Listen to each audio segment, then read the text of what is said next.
not have a proper, single, cohesive migration and asylum policy. We hope that today is the beginning of a process that will take us there. Thank you very much. Vice President, Commissioner, please, the floor is yours. Thank you very much. Migration has defined our societies for centuries, enriched our cultures and shaped our lives. So said President von der Leyen in her State of the Union speech. And I think this is very crucial. Migration is normal. Migration has always been here. Migration will always be here. Sometimes in the debate we try to make a link between migration and crisis, but most of the migrants that come to the European Union come here legally. Last year, 2.4 million migrants got a resident permit in the European Union. Most of them because they fell in love with the EU citizen and they marry, but also for other family reasons, to work here, to study here, and also some that got asylum. Last year, around 1 million left the European Union, and that means that we have an extra 1.5 million people coming to the European Union every year. And we need them, because we're an aging society. And many of those are being European citizens. Last year, almost 700,000 new European citizenship were issued. So this works quite well, I should say, and we need migration. But on the headlines in the news is of always what's not worked so well. And that is the situation with the irregular arrivals. Last year we had 140,000 irregular arrivals to the European Union. And this is really what we are addressing now in our proposal to manage in a much better way. And I think that when we are discussing the proposal that we now have put on the table, I understand that a lot of people still are in the mood of the situation in 2015. But we are not there. In 2015, we had 1.8 million irregular arrivals to the European Union, and almost all of them were refugees. As I said, last year 140,000 irregular arrivals, and a minority of them, 1/3, were refugees. The others are not refugees, and they will have a negative asylum decision and a return decision. And that shows also what we need to address better is the effectiveness on returns and readmission to the countries of origin. What we need to do is to move away we need fewer irregular arrivals and instead have more regular arrivals. That's why we have to focus on legal pathways, both for migrants to come to contribute to our economy and for refugees that need international protection. And I'm very proud that the European Union are doing so much when it comes to resettlement of refugees. And we are also in our proposal, having a proposal to step up on that with the new community-sponsored resettlement. To be able to have fewer irregular arrivals, we need to fight the human smugglers. These are well-organized criminal networks that are earning a lot of money by smuggling people into the European Union. And at the same time, a lot of people have to risk their lives. This is not how it should be done. And that's, as Margaritis just pointed out, the importance of working very close together with third countries, with our partner countries, to fight the smuggling together. We also need to focus more on returns, and that's, you can see in our package today, there is a lot of new initiatives when it comes to be more effective on returns, and I'm coming back to that. One of the importance is, of course, to have good readmission agreements with third countries, and that's going to be prioritized. I will not go through how we should address the problems and the challenges that we are facing. And as Margaritis rightly said, we had to have a lot of dialogues with member states, with parliament, with other stakeholders, to listen, where are the shortcomings without a common European migration and asylum system. And these we are addressing in our proposal to be able to manage migration better. Of course, it's fundamental to defend the right to apply for asylum. And that means that it's also fundamental how we protect our borders. That we do it in a way that is in compliance with the Geneva Convention and the right to apply for asylum. We will propose a new monitoring, an independent monitoring mechanism for all member states to implement and in guidance with the European Agency for Fundamental Rights to make sure that they are not being pushed back at the borders.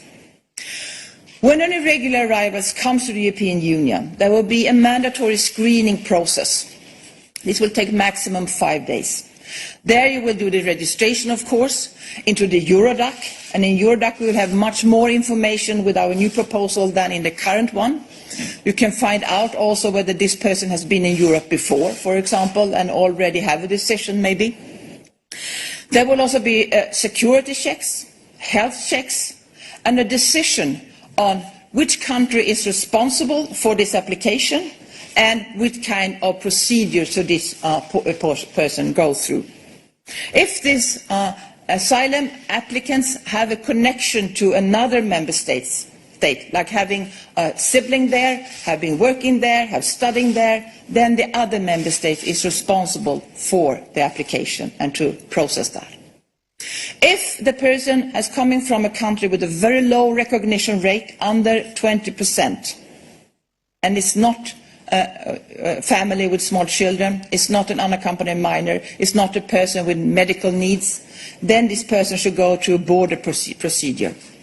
And this border procedure has the same rights for the person to have his or her application processed in a proper and fair way.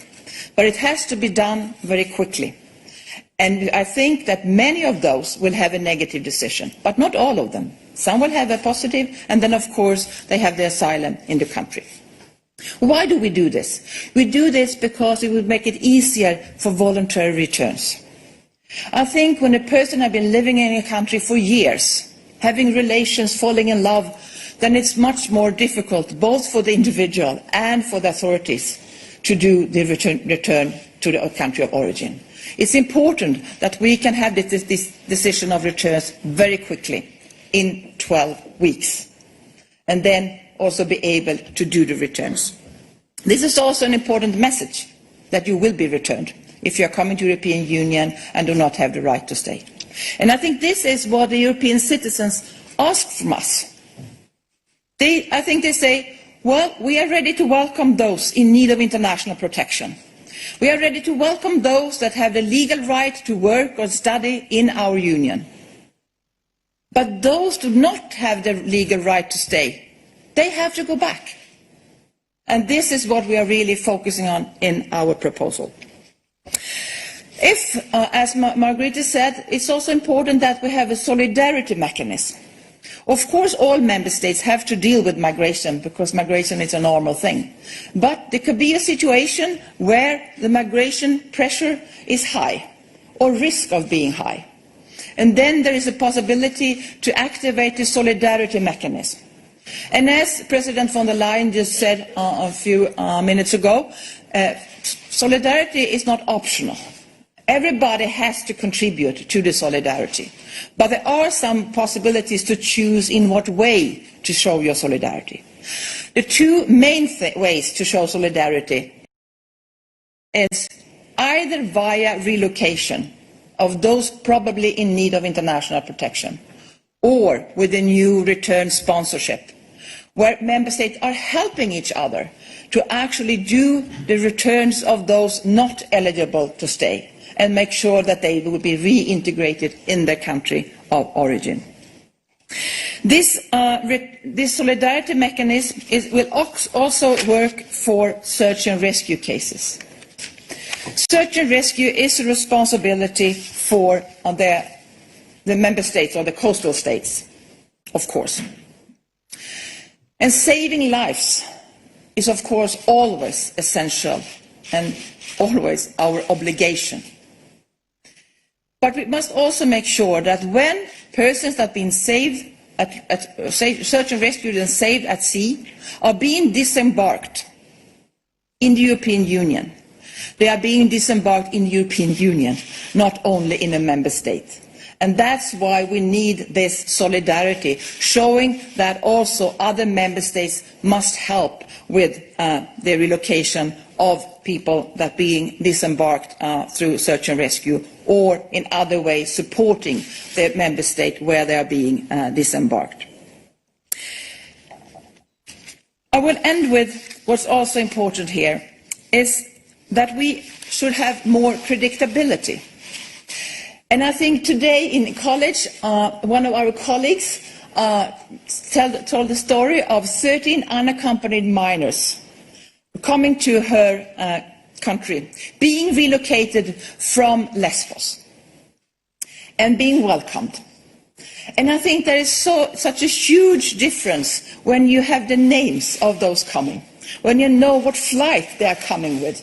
It's so much easier for a country to welcome these and to have a swift integration.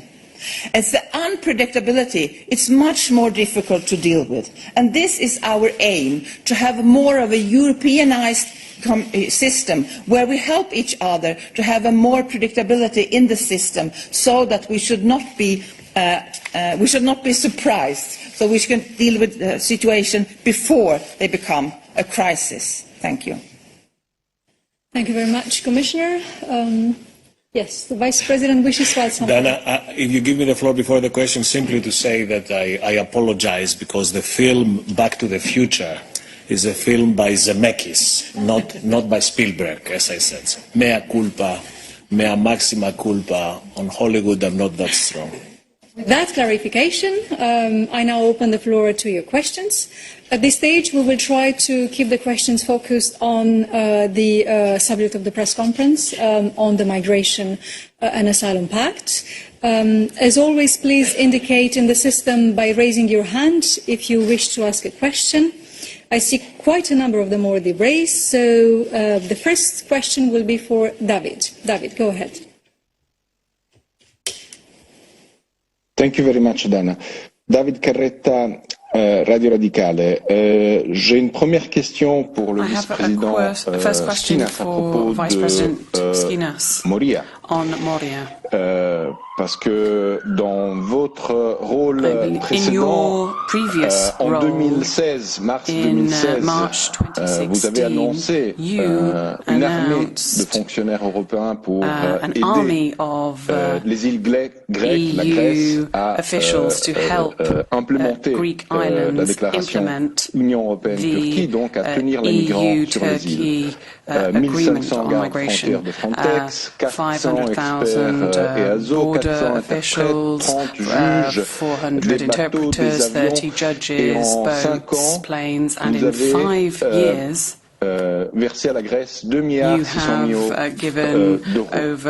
Donc, ma question est très simple. Vous avez dit Moria, c'est la cause de l'absence de l'Europe. Comment expliquez-vous que cet aide européen n'a pas produit de résultats? My second question is for Commissioner Johansson.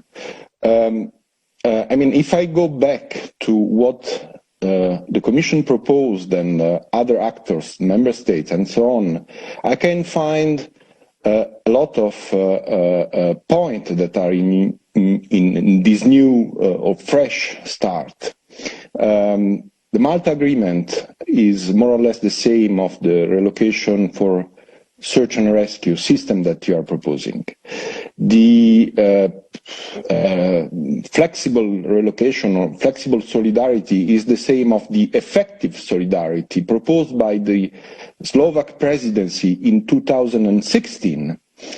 I can go on with the new migration partnership framework for the third countries proposed in June 2016, with the incentive and disincentive to readmit migrants.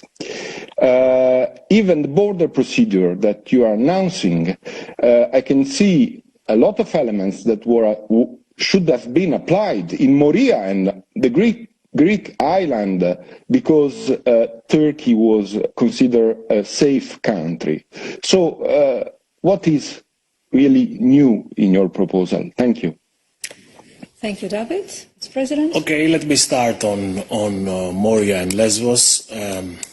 when the fire occurred in Lesbos, in Moria, which was, of course, a tragedy, we were, oddly enough, in a rather virtuous path, because arrivals were very low or non-existent, and with the help of the Hellenic authorities and our partners and member states, we have managed to bring down the overall population from 25,000 to around 12,000 when the fire broke out.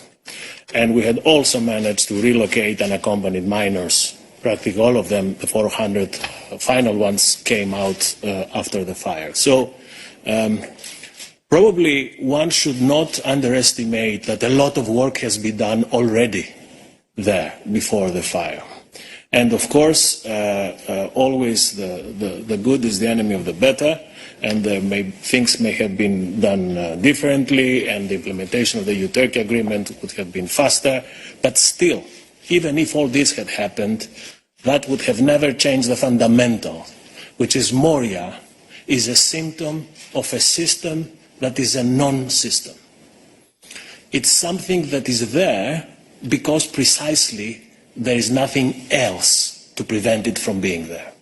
And this something else is what we're doing today.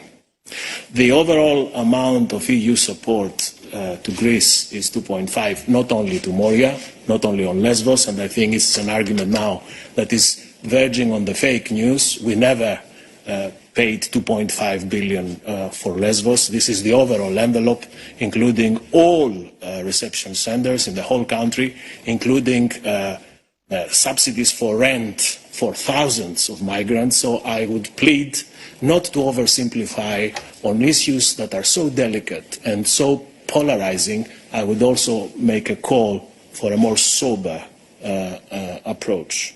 And one should not forget, David, that we still have around more than 400 people on Lesbos.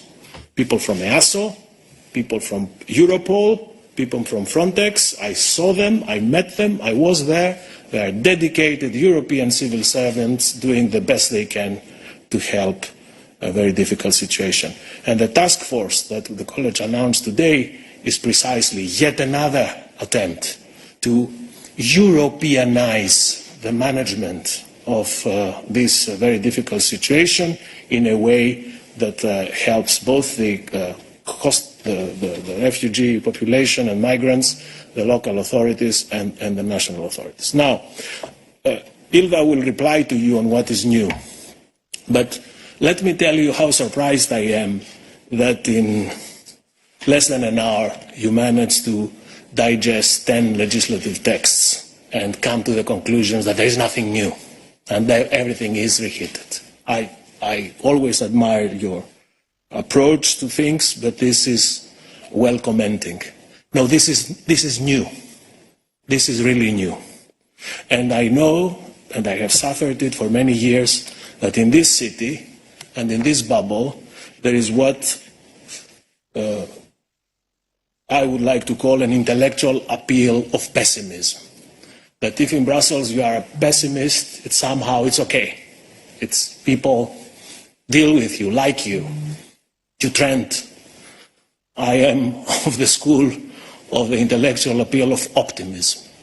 And I think that it's our duty to emit a signal of optimism today with this new beginning. Thank you. I will answer to your question. You are wrong. There are not these old building blocks into the new ones. All of the building blocks that we have in this proposal are new ones. It's not, the border procedures are not linked to safe countries. The Malta Declaration is not in there, but there is a solidarity towards search and rescue cases and disembarkation. The solidarity has some flexibility, but it's not totally flexible. It's mandatory to show solidarity, and you can choose between return sponsorship and relocation. But you're also right in one way, because managing migration is not rocket science. It's being dealt with all the time and for all times. But what the thing is that we're not managing migration well enough in the European Union. And that's because we are lacking the common approach and the common balanced legislation. And this is really what's new here. that this is a balanced approach. And I guess that we will have 27 member states, that none of them are satisfied with our proposal. But I think that we will have 27 member states and Parliament that will say, it's worth working on this. It's a balanced proposal. And this is new. Thank you very much, Commissioner. I will now give the floor to Stefan. Stefan, are you there? Can you hear us?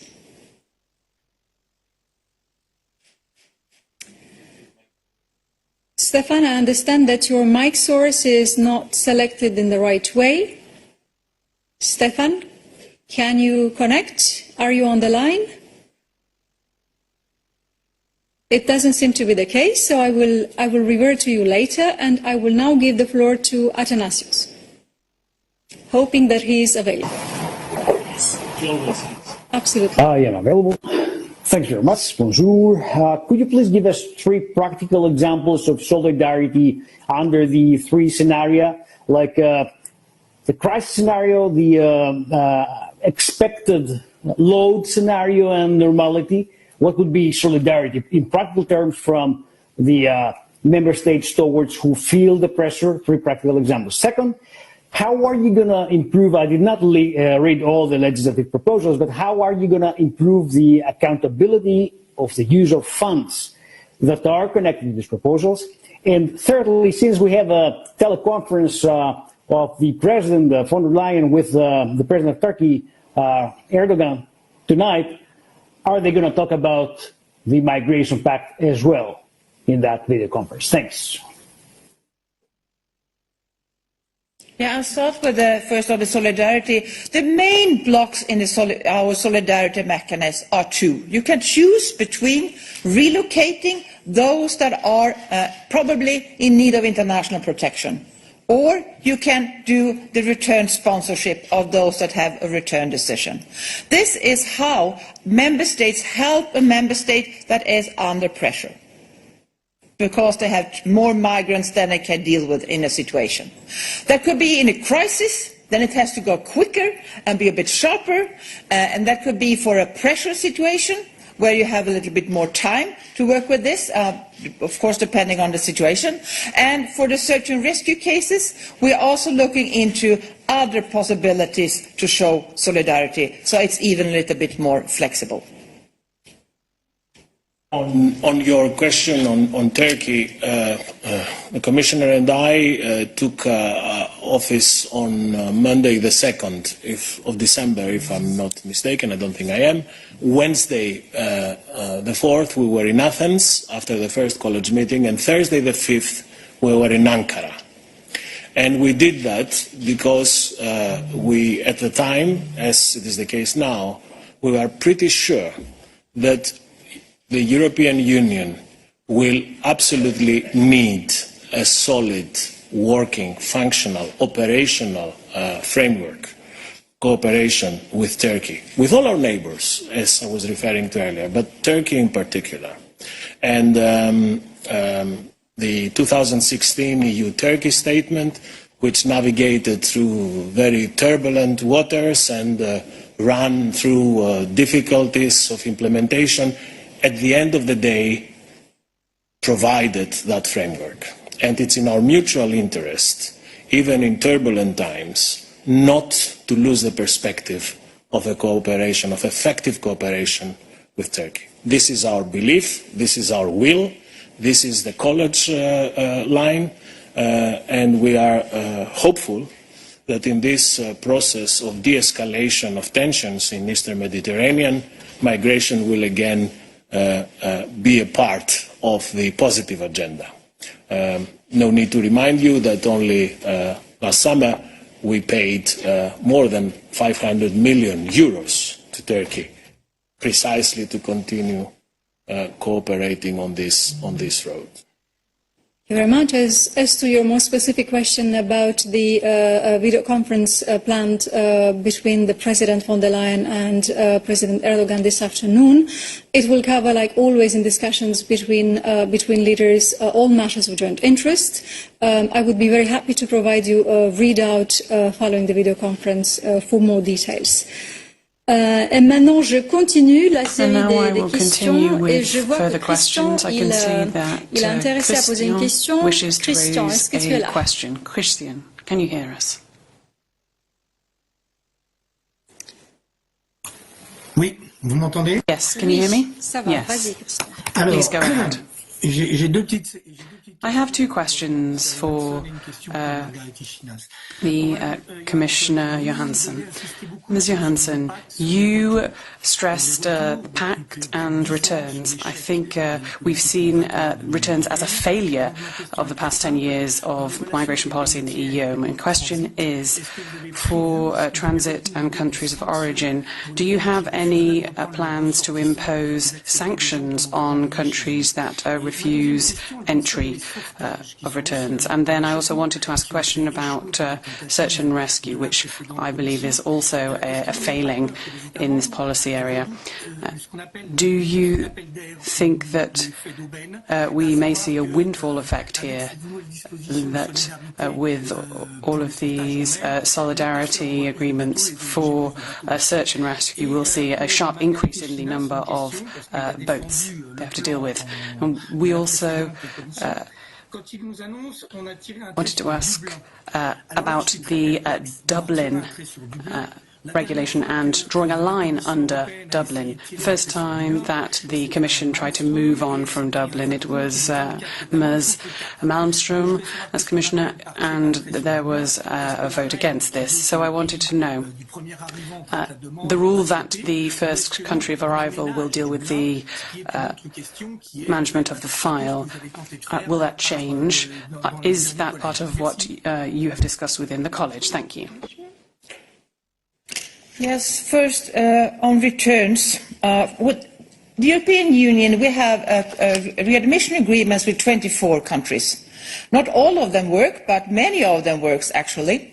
And I think that to be better, have better agreements with third countries, we should do that in cooperation with third countries and in partnership and finding win-win situation. And this is really what I'm doing right now, together with Jutta Urpilainen for African countries, together with Oliver Wahley for the neighbouring countries. And I was in Mauritania last week that we discussed these things. I was in Tunisia last month also to discussing these things. So this is really what we are doing.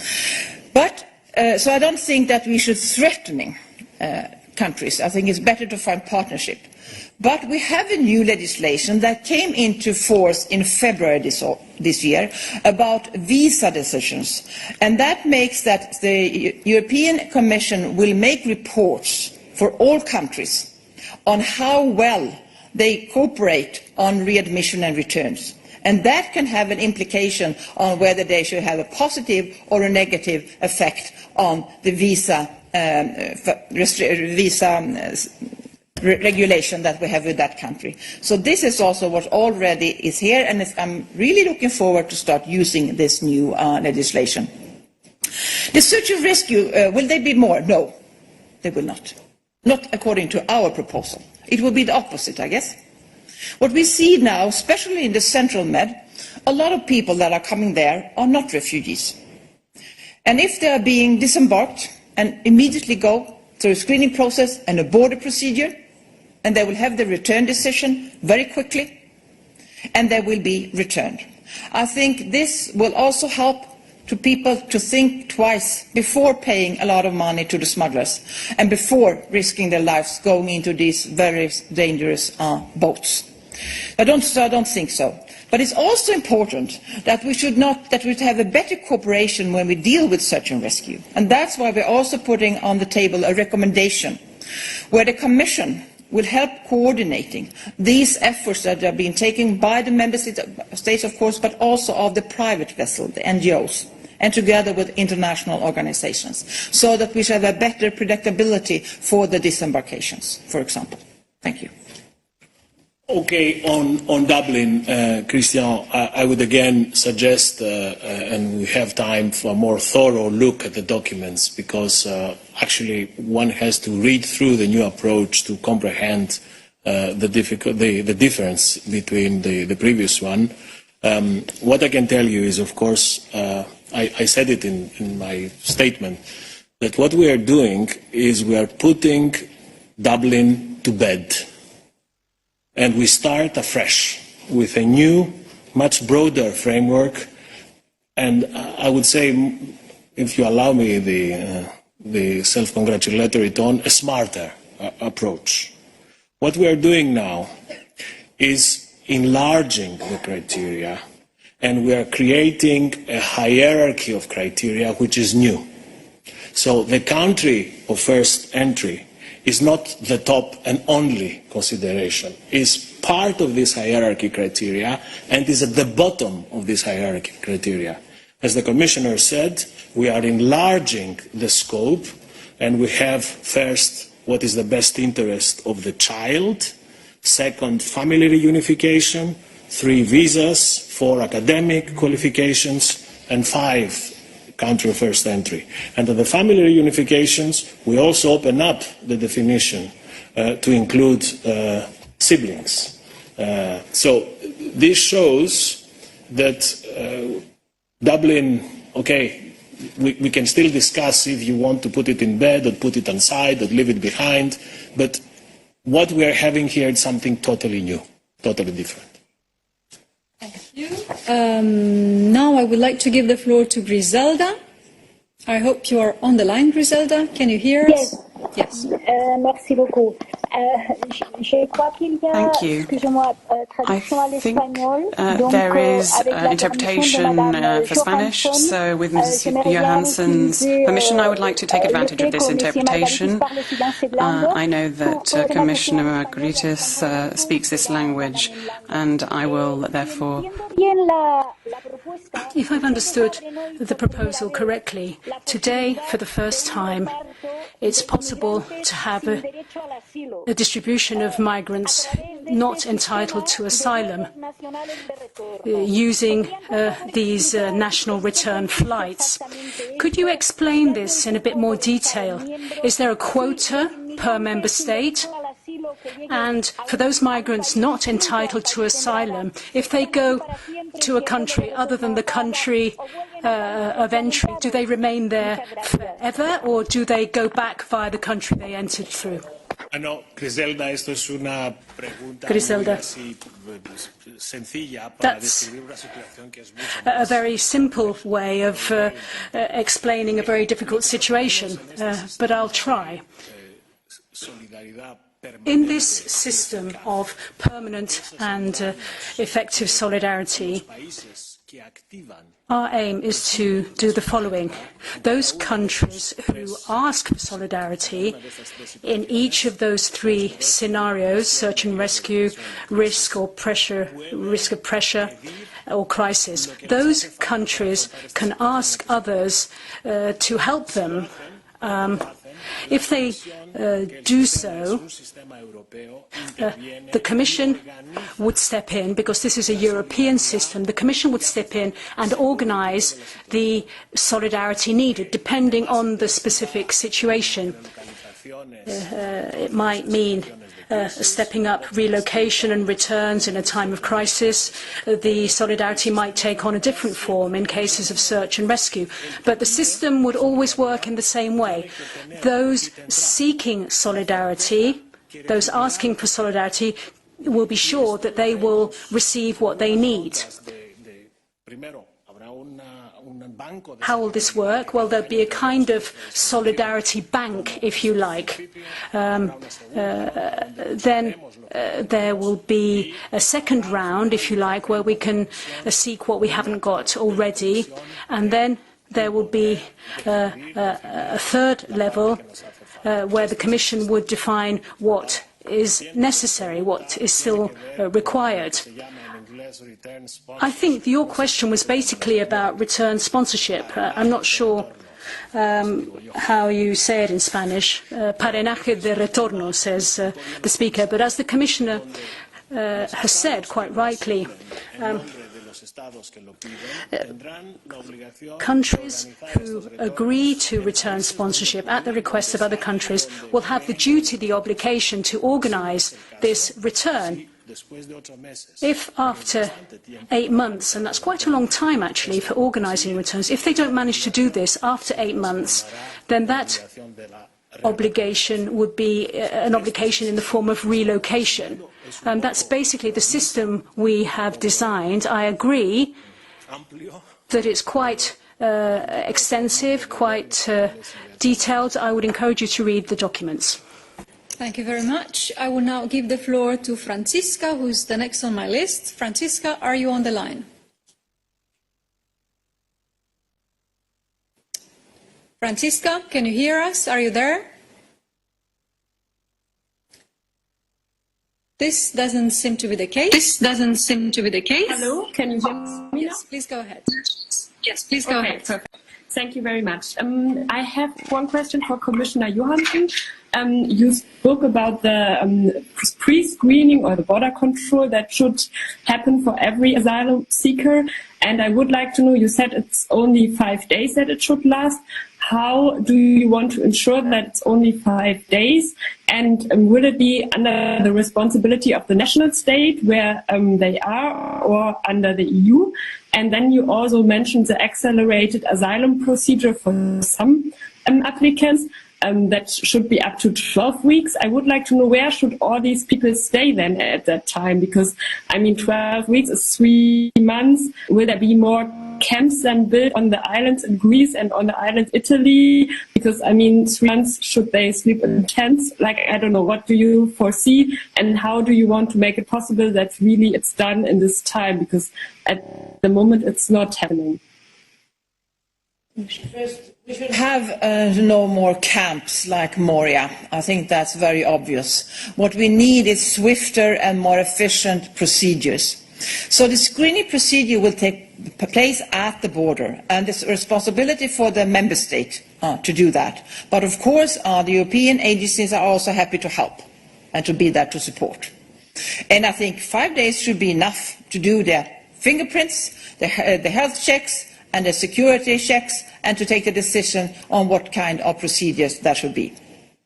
Then for the border procedures, it should ideally take place near the borders, but we are not that stiff in our proposal. It's also possible to have somewhere else for the practical reasons. And I think that 12 weeks is a quite quick process. And that's what we'd like to have, because I think this is one of the shortcomings today, that a lot of migrants are left in limbo without decision.